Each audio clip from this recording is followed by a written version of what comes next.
This morning, we are following the growing concern for those aboard the USS Abraham Lincoln. The carrier has been in the Middle East since January, supporting the war with Iran. Some families of sailors tell CBS News the lengthier than expected time at sea is taking a toll on crew morale and their mental health. It all comes as President Trump touts new FBI crime data stats for 2025. White House reporter Aaron Navarro is traveling with the president in New Jersey. Aaron, good morning.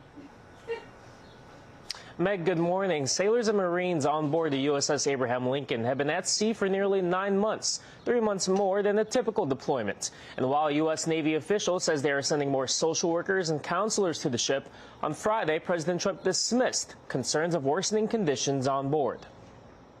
As troops aboard the USS Abraham Lincoln in the Middle East await to be relieved by a new ship on its way, the USS George Washington, President Trump downplayed the concerns of poor conditions and deteriorating mental health for some of the 5,000 sailors and Marines on board. The deployment's gone on too long?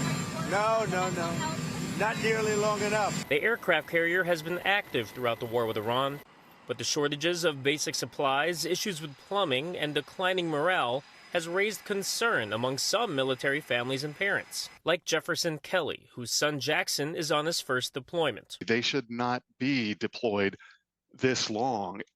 These are old ships. It's not like they're even state of the art. They take a lot of maintenance, a lot of work. In response, Acting Navy Secretary Hung Kao met with some family members of sailors last week. And on Friday, he said that there have been a small number of mental health cases on the ship that have been treated with no loss of life. Our force and their families are not victims, he wrote. Speaking on Long Island Friday, President Trump defended the impact the Iran war is having on gas prices.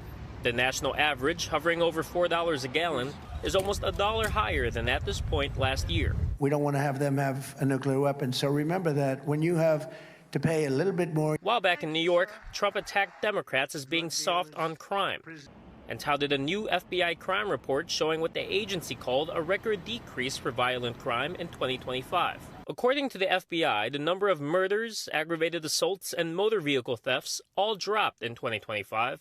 For one Trump supporter, there's still work to do. We work the 5 boroughs and we see crime. We're getting attacked as well as members of the fire department doing our everyday jobs.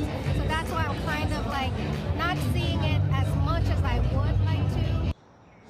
In other White House news, the administration is asking the U.S. Supreme Court to allow construction of the White House ballroom to resume after a lower court decision put it on pause. In the appeal, the administration says the ballroom is needed for security and the construction of it is, quote, beyond the point of no return. Kelly? Aaron, thank you so much.